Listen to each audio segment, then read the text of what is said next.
Step by Step, 19 Essential Dhamma Talks by Sayadaw Jotika. Talk 7, Sāriputta's Instruction on Mind Consciousness. Insight contemplation as taught by Venerable Sāriputta is expressed as Kayam imam sammasatha parijanatha punapunam Kaya sabhavam diswana dukkha santam karisatha. Here, kanda body does not refer to the physical body as a fixed form or shape. Rather, it refers to phenomena that arise due to causes. For example, hearing consciousness, which arises dependent on conditions. This is Vijnana-kanda, arising in the present moment. Sayadaw explains mind and body in terms of concept and reality. True contemplation is contemplation of Paramatta-kanda, ultimate reality. If we examine the whole world of existence, it consists only of mind and body. One must watch and observe the khandhas with sati and panna. Whether pleasant or unpleasant feeling, sukha or dukkha, arises, one watches and observes. Insight knowledge does not stop or destroy phenomena.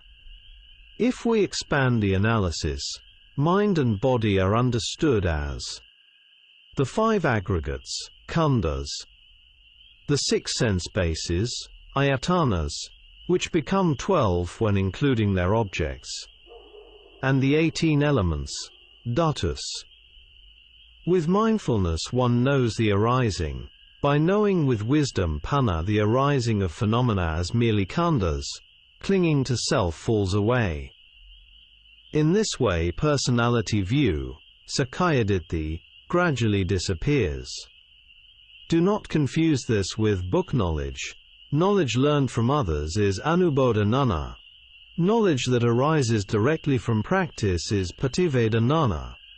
Direct knowing of the nature of mind and body.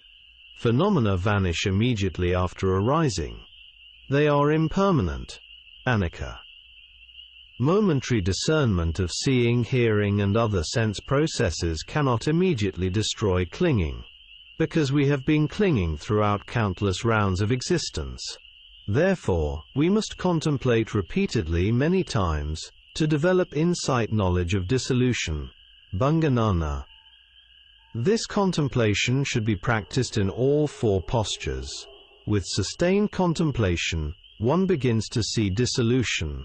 Externally the body may appear unchanged, but internally it feels empty, filled with continual dissolutions.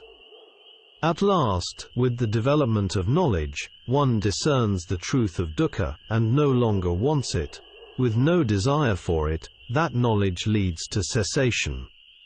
Here he is explaining a verse of Venerable Sāriputta. Now I will talk about thinking minds, thoughts, and how to contemplate them. If you are unable to note them specifically as lobha mind, dosa mind and so on, simply note them as thinking mind, or thought. Mogok Sayadaw explains that if one discerns change, one is seeing dissolution. Change, viparinama, does not mean the same. In ordinary usage, people say something has changed when it becomes sick. In Burmese this word can also mean going wrong, but in reality, changing from one state to another is already change. For example, when flowers fall, that is change. When a tree flowers, people tend to think of it as development, not change. Yet the nature of phenomena is always changing. This constant change reveals the unsatisfactory characteristic, dukkha lakkhana. Note, this point is extremely important for human beings to contemplate thoroughly. Because of delusion, we create many problems and much suffering through sensual pleasures based on self-view, greed and anger. Non-delusion, amoha, is contemplative knowledge. At an immature stage, when this knowledge becomes stronger, it can itself become an object.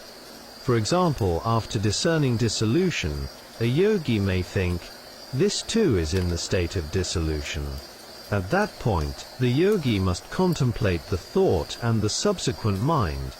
explained many kinds of thoughts. Thoughts are not disturbances to insight practice.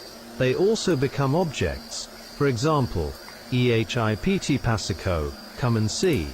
In samatha practice, thoughts are hindrances, but in insight practice they are objects. One should contemplate their arising, and observe that they are not of a permanent nature.